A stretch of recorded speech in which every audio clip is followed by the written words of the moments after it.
ልበል አይ ቀልቤ ነው። እጅ ይባረክ በእውነት አሜን። እንግዲህ ይሄን የሚያክል በሬ ቀልበህ አድርሰህ እዚህ ጋር የምናየው በጣም ትልቅ በሬ ነው ነፍስ ያለው። ስለዚህ እነዚህን ሁለቱም በሬዎች ሶስቱም ያንተ ናቸው? ትልልቅ ናቸው በጣም ያው እንግዲህ ደስ ይላል። በጣም አክብረናል። እሺ ምናልባት ይህንን በሬ ስትቀልብ ከምን አይነት ደረጃ አንስተ ነው አሁን እንደነዚህ ያሉትን ያወጣኸው? ማለት ትንንሽ የከስ ነበሩ። የከስ ነበሩ። ያው ሲበሉ ነው የሚወፍሩት።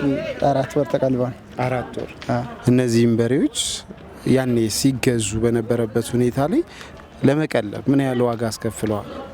እስከ 5000 በእያንዳንዳቸው ወጪ ያለው ወጪ ማለት እንትን ምግባቸው ማለት ምግባቸው። ኦኬ። ስለዚህ እነዚህን ሶስቱንም አንድ ላይ ስትቀልብ እንግዲህ ቦታም ይጠይቃል፣ የሚቀለቡትን ነገር ማግኘት ዋጋ ያስከፍላልና እንዴት ነው እነሱን የቻልከው? ያው እንግዲህ ከመቀመጥ መሸስ ምንም አይገኝም በሚለው እየተራራጥን። በጣም ደስ ይላል። እነዚህን ጥያቄዎች ስጠይቅ እንግዲህ እንደዚህ ጽድት ያሉ ስታያቸው የሚያማምሩ በሬዎችን ይዘወተ ስላየው ደስ ብሎኝ ነው የምጠይቀ።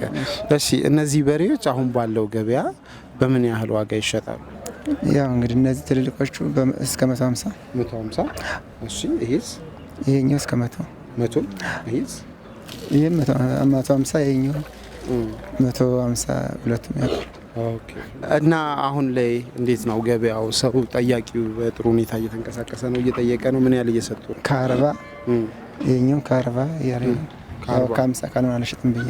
ኦኬ 10 እየጠበቅክ ነው እንግዲህ። አሁን ባለው ሁኔታ ስናይ ካለው ከከብቶቹ አገባብ አንጻር የጠየቅከውን ዋጋ አገኛለሁ ብለህ ታስባለህ?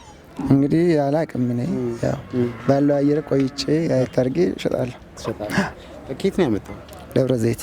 ኦኬ። ከዛ እዚህ ነው ማለት አንተ እዛው ነዋሪ ነህ? ቢሾፍቱ ነዋሪ ነህ? አዎ ነዋሪ ነኝ። ኦኬ። በጣም ደስ ይላል። እንግዲህ መልካም በዓል፣ መልካም ገበያም እንዲሆንልህ ተመኘን። ጥሩ ዋጋም እንዲያወጣልን እንመኛለን። መልካም ስራ ስራ። አመሰግናለሁ። እሺ በስተመጨረሻ ማለት የምትፈልገው ነገር ካለ በደል? በስተመጨረሻ መልካም በዓል ነው ለኢትዮጵያ ሕዝብ ምንም አለ። በጣም ጥሩ እናመሰግናለን። አሻባ